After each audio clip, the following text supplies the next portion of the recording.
절실하게 예수님의 제자로 살아가기를 원하는 이들에게 하나님이 온 세상을 창조하신 만물의 주인이라는 이 믿음, 그리고 이 고백은 너무나 절대적, 하나님이 온 세상의 진정한 주인이시고 주권자라는 이 믿음과 고백은 그리스도의 공동체가 담대하게 세상과 맞서서 하나님 나라를 위해 살고 예수의 제자로 살아가기 위한 기초 석과 같습니다.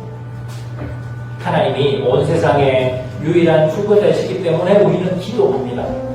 만약 하나님이 온 세상의 주권자가 아니시라면 우리가 기도할 이유가 뭐가 있겠어요?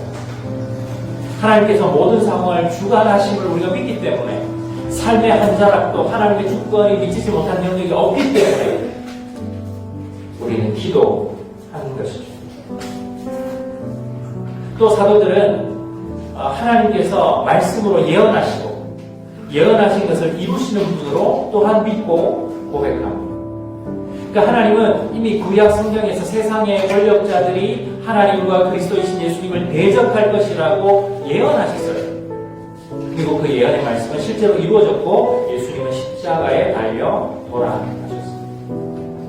사도들과 그 동료들은 지금 그들이 겪고 있는 이 상황도 하나님의 권능과 뜻대로 이루려고 예정하신 것이 성취되는 것으로 보고 있습니다.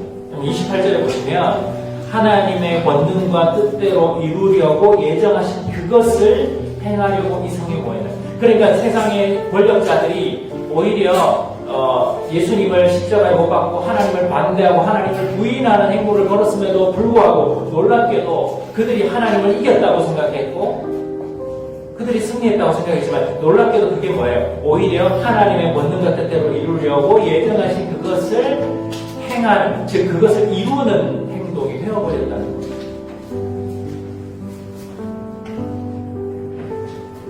하나님은 이 구약 성경에서 세상의 권력자들이 하나님과 그리스도이신 예수님을 대적할 것이라고 예언하셨고, 그리고 그 예언의 말씀은 실제로 이루어졌고 예수님은 십자가에 달려 돌아가셨죠.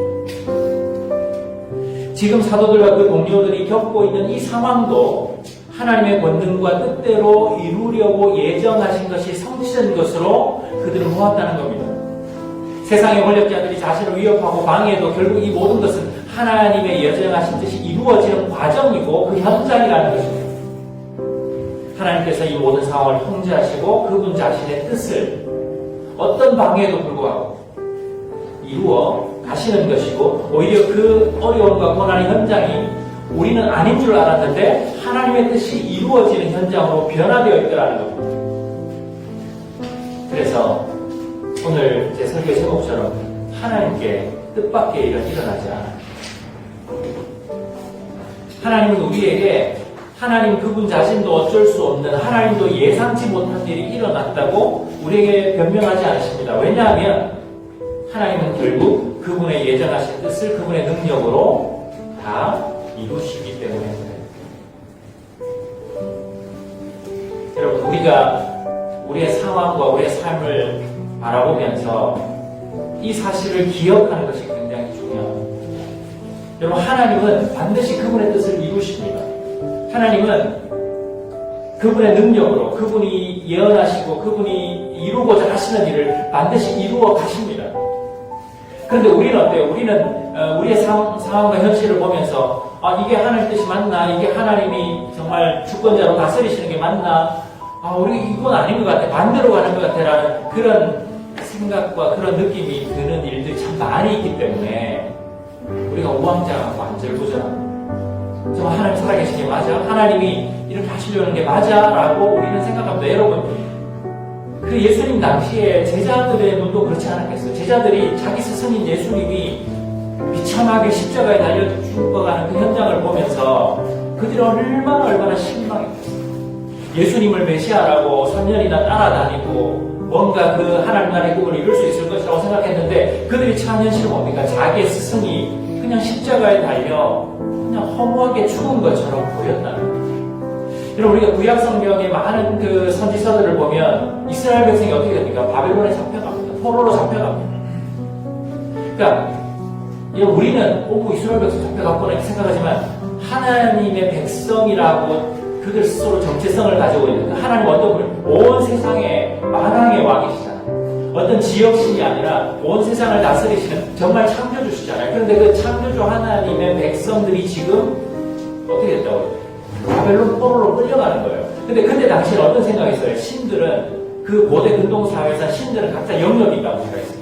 한 민족이 있으면 그 민족 신이 있다고 생각했고 전투를 벌여가지고 한 민족이 이기면 그 신이 승리했다고 생각했고 그 민족이 지면 그 신이 졌다고 생각했어요. 그게 고대 사회의 가치였습니다.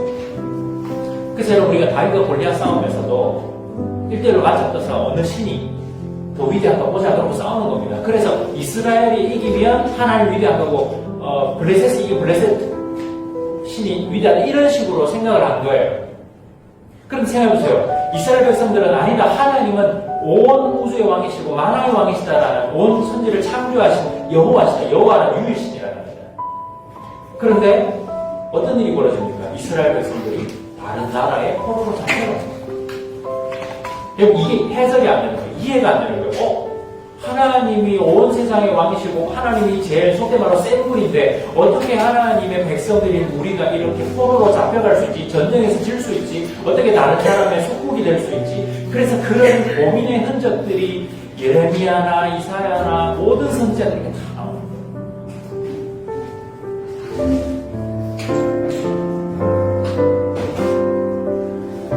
얼마나 헷갈리고 얼마나 이상하고 이제 이게 개인으로 가면 시편으로 가면 어떤 일 나오니까 악인이 더 득세하는 것이죠. 나는 분명히 하나님의 백성이고 하나님을 잘 믿고 다윗 같은 경우 나는 특별히 죄를 짓지 않았는데 이상하게 의인이 고난을 받는 이 현실 또 하나님 살아계시고 하나님 내 주님이신데 내가 하나님을 아는데 그런데 왜 내 삶은 더 위협적으로 몰려가고 왜 악인이 더 득세하지 이런 것들이 다 뭐예요? 이게 하나님에 대한 문제 그런 현실들이 눈앞에 펼쳐집니다. 여러분 성경의 모든 현실 구약부터 시편 그 다음에 신약의 예수 제자들 그리고 그 서신서에 나오는 수많은 그 초대 교회의 상황들이에요. 예수님을 믿는데 보람받습니다. 예수님을 믿는데 사자밥이 됩니다. 예수님 믿는데 불에 타서 죽습니다. 예수를 믿는데 더 가난해질 수밖에 없습니다. 당시 상황. 그러니까 헷갈리는 거죠. 우리 개인도 마찬가지 아닙니까? 하나님 살아계시고 하나님이 온 세상의 왕이시라고. 왜 교회 다니는 사람들이 이렇게 어려워? 왜 복음이 잘 전파 안 돼? 왜 교회가 문 닫는 교회가 생겨? 이런 생각들이 생긴다.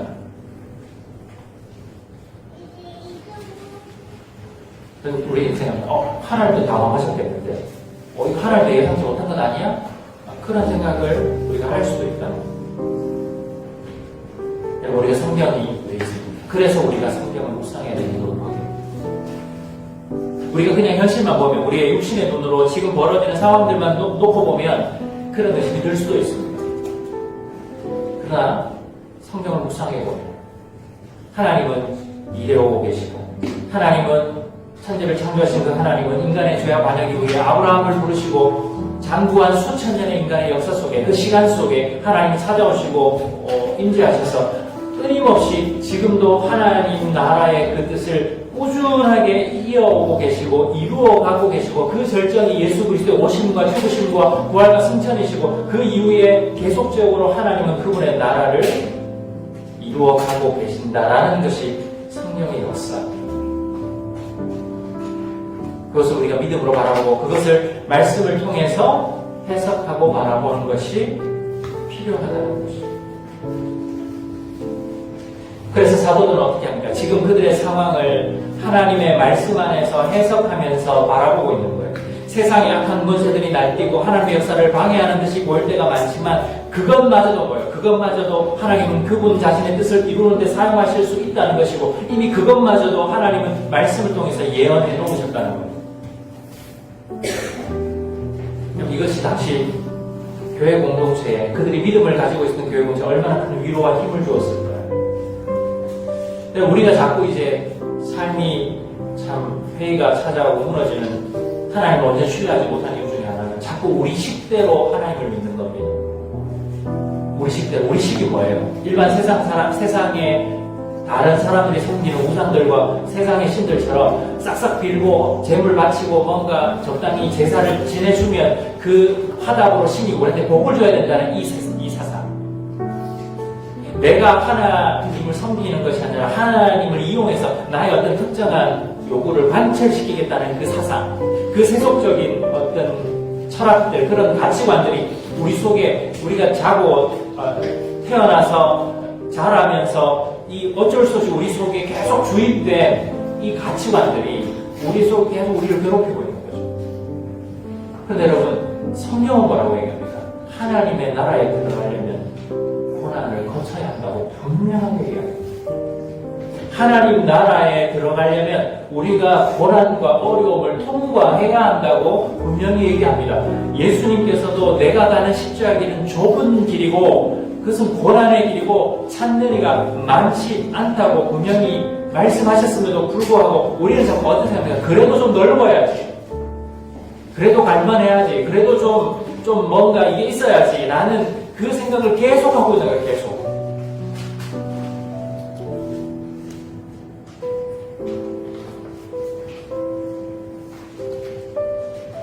베드로와 요한과 사도들과 그 동료들이 그들이 고난받고 그 스승인 예수님이 십자가에 달려 죽으시고 떠나시는 그 상황 속에서 그 모든 상황을 어떻게 합니까? 그냥 보면 두렵고 그냥 보면 모든 것이 끝난 것 같지만 그들이 본 건 뭡니까? 하나님의 말씀을 다시 기억합니다. 시편의 말씀을 기억했고 구약을 기억했고 그 하나님이 이미 우리에게 들려주셨던 그 말씀을 다시 기억합니다.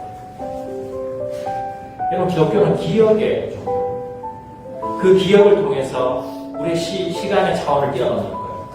그 기억을 통해서 우리 현재만 갇혀있는 것이 아니라 과거와 현재와 미래를 모두 주관하시는 그 하나님을 바라보는 게 기독교 신앙입니다. 일반 모든 종교는 현재만 바라봅니다. 현재 복을 받고 현재 내가 잘 먹고 내가 잘 살고 내가 원하는 걸 얻고.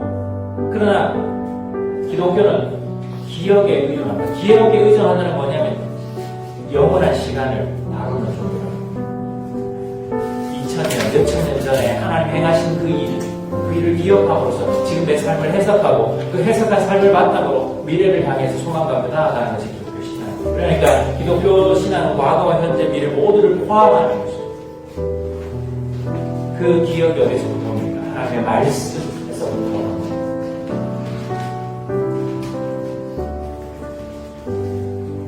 우리가 세상 속에서 너무나 고통스럽고 때로 악이 승리하는 것처럼 보일 때가 많죠. 시시때때로 몰려오는 그 매스컴의 수많은 정보 속에서 우리의 눈과 귀에 보이고 들리는 소식들은 온통 악한 자가 득세하고 정의와 사랑이 외면받는 현상이 되면서 심해지는 것으로 보입니다. 그래서 그리스도들마저도 하나님의 주되심과 다스리심을 의심을 하고 나십니다. 그렇기 때문에 우리는 하나님의 말씀을 묵상합니다. 말씀을 묵상하고 말씀 안에서 지금의 현실을 제대로 해석해내고 제대로 보지 못하면 우리 눈에 보이는 현실에 떠밀려갈 수밖에 없는 거예요. 여러분, 지옥 같은 현실에서 도무지 길이 보이지 않는다. 답답한 현실과 두려운 마음에 하나님의 말씀을 묵상하고 그 말씀으로 우리의 삶을 해석하고 바라보지 못하면 우리는 계속 두려울 수밖에 없고 감당과 평안은 더 멀어 하나님의 사랑이 의심되고 정말 하나님이 나의 삶에 관심이 있는가, 하나님 정말 나를 지키시는가 라는 그런 생각과 마음이 들 때마다 하나님의 말씀 앞에 나아가 그 말씀을 묵상하고 그 십자가의 은혜를 묵상하고 하나님이 우리 삶에 무엇을 정말 기대하시고 약속하셨는지를 묵상하고 이 지금의 현실을 해석해내야만 우리 안에 진정한 평안과 감당이 찾아오게 됩니다. 하나님의 말씀으로 우리의 모든 삶이 하나님의 뜻 안에 있다는 것을 날마다 확인받으셔야 합니다. 그러니까 말씀을 묵상하지 않으면 현실대로 생각하고 보이는 대로 판단하게 됩니다. 그러니까 눈에 보이는 현실에 함몰되지 않고 그 뜻을 이루어가시는 하나님을 바라보기 원하신다면 더 철저하게 말씀을 묵상하고 말씀으로 세상을 꿰뚫어보고 해석해내는 그런 일들이 있어요.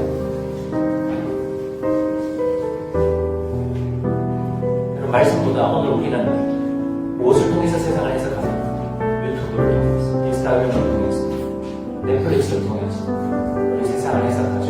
그러니까 넷플릭스가 우리에게 주는 메시지를 받고 인스타그램에서 끊임없이 많은 사람들이 하는 간증을 듣고 유튜브를 통해서 특정한 가치관들을 계속 주입받습니다. 그리고 그런 세속적인 프레임에 갇혀 우리는 세상을, 현실을 바라보게 됩니다. 그럼 그럴수록 우리는 어떻습니까? 우리의 영혼은 점점 더 메마가 피폐해져.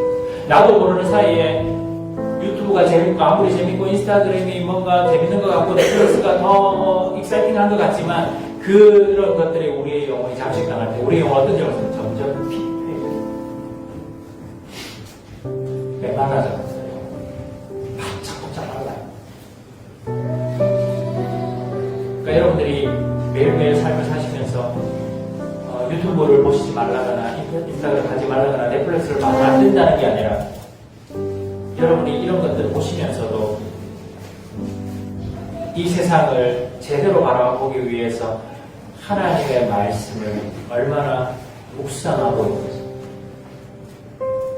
그 말씀 묵상에 정말 이 지옥 같은 삶에서 여러분이 지옥 가운데 그냥 불구덩이 주저앉아 있는 게 아니라 이 지옥 같은 현실과 지옥 같은 상황 속에서 내가 벗어나고 거기에서 승리하고 섬기기 위해서 하나님의 말씀을 얼마나 여러분들 묵상하고 그 말씀의 관점으로 얼마나 이 세상의 현실을 지금 바라보고 있습니다. 지금 우리의 영혼을 잠식하고 있는 것, 지금 내 영혼을 잠식하고 있는 것들이 과연 무엇인가? 나는 무엇을 더 신경 쓰고 있고 무엇에 더 관심을 가지고 있고 어떤 것에 의해서 지금 내 삶의 현실을 바라보고 있을까? 여러분 잘 궁금하세요. 여러분 이게 안 되면 아무리 많은 시간을 종교적인 활동에 쓰고 해도 우리 관점이 바뀌지 않아요. 진정한 평안과 담대함이 우리 속에 찾아올 수가 없어. 세상은 계속 부추깁니다. 원료, 비교의식과 두려움, 경쟁의식을 부추깁니다. 점점 더 지옥 같은 세상을 만들기 위해서 그들은 작동합니다. 그러나 하나님의 말씀 앞에 그 말씀을 묵상하고 그 말씀으로 우리의 현실을 바라보고 해석하는, 고난이 있고 어려움이 있고 세상이 그냥 돌아가는 것 같지만 하나님께서 그분의 뜻을 어떻게 이루어가고 싶으시는지, 그 고난 속에서도 하나님이 어떻게 역사하고 계시는지를 말씀을 통해서 알아볼 수 있어야 것이죠. 우리는 하나님이 주님이시고 하나님께는 예상 밖의 일은 일어나지 않고 어떤 것도 하나님의 뜻을 방해할 수 없다는 사실을 반드시 기억해야 합니다. 하나님의 말씀을 묵상하고 그 말씀으로 우리의 현실을 해석하여서, 그래서 그 절실함을 가진 사람, 정말 세상이 이렇게 악하고 이렇게 하나님을 반역하고 이렇게 지금 하나님과 반대되는 방향으로 치닫고 있는 이 상황과 현실을 해석하고 함께, 그렇기 때문에 그 절실함을 가지고 함께 더욱 소리를 높여서 기도하는 그런 공동체가 되어야 합니다.